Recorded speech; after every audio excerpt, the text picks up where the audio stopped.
पिंटू भाई को हाथ रंधा खाई रूपा भाउज कौन कहले और घरर सब लोग कौन कहले चलतु शुणा। रूपा पिंटू खुशी एक्सप्रेस परिवार रे से दिनर टिके अलग घटना थिला। सकाळु घरे समस्ते निज निज काम रे व्यस्त थिले, किंतु घरे रोषेई घरु आसुथिबा सुगंध समस्तक ध्यान निज आड़कू टाणी नेउथिला।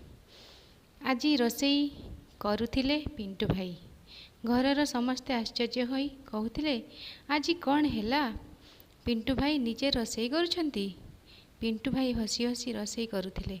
केतेबेले तरकारी देखुथिले, केतेबेले लुण ठीक अछि कि नाही चाखी देखुथिले। तांकर एही रोषेई करिबा दृश्य घरर समस्तक पई मजादार होई जाइथिला। रूपा भाउज दूररू एसबु देखुथिले। से हसी कहिले, आज तो लगुच आम घरे बड़ रोषेया आसीछंती। देखिबा तो खाइबा को केमिति होईछि। पिंटू भाई मध्य मजा करी कहिले, आज आपणଙ୍କୁ मो हाथ रंधा खाइबा को पड़िबो, तापरे ही जना पड़िबो मु केड़े बड़ रोषेया। किछ समय परे रोषेई सरिला। समस्ते खाइबा पई बसिले। पिंटू भाई निज हाथ रे परिवारर समस्तଙ୍କୁ खाद्य परसिले। घरर परिवेश हस खुशी रे भरीगला। रूपा भाउज प्रथमे टिके खाई चुप रहिले। समस्तक आखि तांको आड़कू थिला। रूपा भाउज प्रथमे टिके खाई चुप रहिले। समस्तक आखि तांको आड़कू तो थिला। पिंटू भाई मजारे मजारे पचारिले, कौन हैला? भल होईछि ना नहीं? रूपा भाउज हसी कहिले, ना ना एमिति नुहे, मु भाबुथिली आज ठारू रोषेई घरर दायित्व आपणଙ୍କୁ देदेबी कि नाही। यह शुणी समस्ते हसी उठिले। रूपा भाउज पुणी कहिले, सत कहूछि पिंटू भाई को हाथ रंधा बहुत भल होईछि। मजा मसला ठीक अच्छी, लुण मध्य ठीक अच्छी।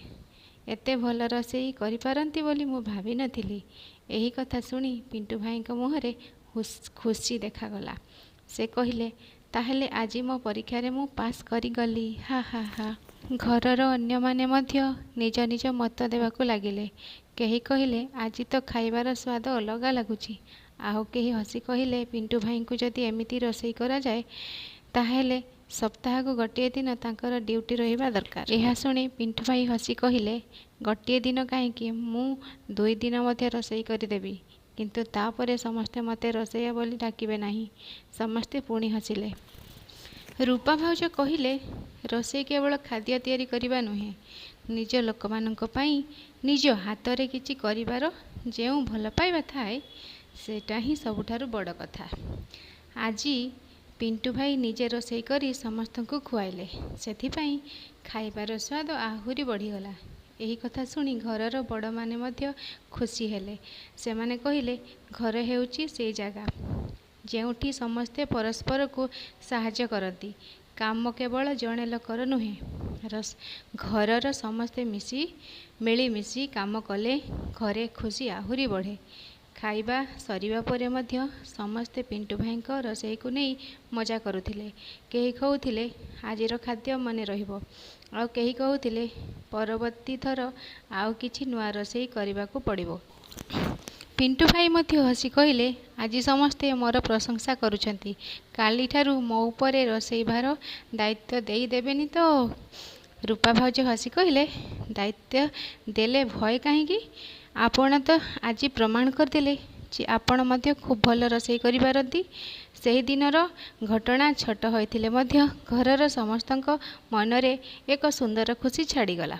एकाठी बसी खाइबा, परस्पर को साहाय्य करिबा और हस खुशी रे समय काटिबा, एही छोट छोट मुहूर्त ही परिवार को आहुरी निकट करिथाए। शेषरे रूपा भाउजंक कथा थिला, पिंटू भाई को हाथ रंधा खाद्य भल लागिला, किंतु ताठारु अधिक भल लागिला समस्ते एकाठी बसी खाइबा और हसिबा। एही दिनटी रूपा पिंटू खुशी एक्सप्रेस परिवार पाई एक सुंदर हस खुशी भरा दिन होई रहीगला। ए भिडियोटी जदि आपण मानकु भल लागिथिबो, लाइक कमेंट और सब्सक्राइब करिया पई भूलिबेनी। नमस्कार, जय जगन्नाथ।